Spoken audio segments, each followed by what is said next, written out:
À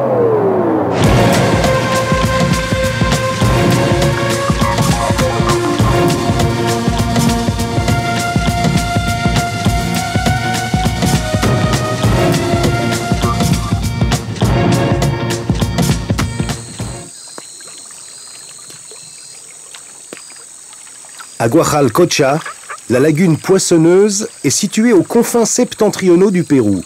Son décor typique rappelle que nous sommes dans la selva amazonienne.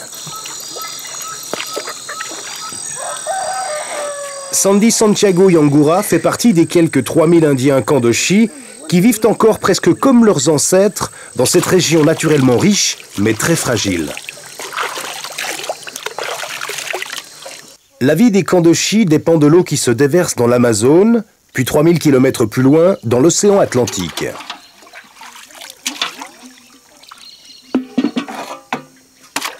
Les Kandoshi sont pêcheurs et vivent presque exclusivement de la pêche.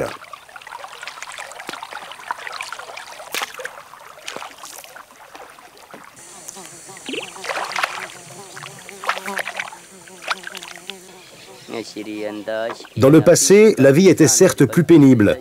Nous pêchions par exemple sans l'aide des filets. Mais aujourd'hui, malgré l'amélioration des techniques, nous avons également des problèmes, car malheureusement nous avons constaté qu'il n'y a presque plus de poissons. C'est ça notre vrai problème. Aujourd'hui par exemple, le filet restera encore vide. Et ce ne sont certainement pas les quelques bouts de bois qui vont soulager Sandy, car toujours plus de gens pénètrent dans les espaces de pêche réservés aux Indiens. Résultat, les populations de poissons se sont considérablement réduites. Le projet du WWF aide maintenant à protéger le droit des autochtones à l'exploitation durable des ressources naturelles, ce qui permet de préserver la base nutritionnelle des aborigènes. Maintenant, avec les conseils du WWF et le travail des gardiens, nous constatons une amélioration, car il y a à nouveau plus de poissons.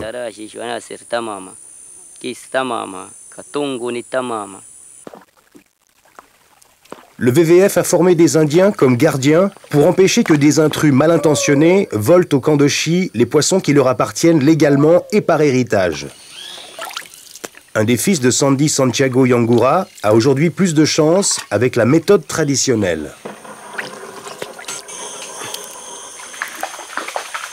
Grâce au WWF, les indigènes ont aussi appris qu'ils ne doivent pêcher les poissons qu'à partir d'une certaine taille. Le projet montre déjà des résultats. Les Kandoshi pêchent à nouveau davantage de poissons.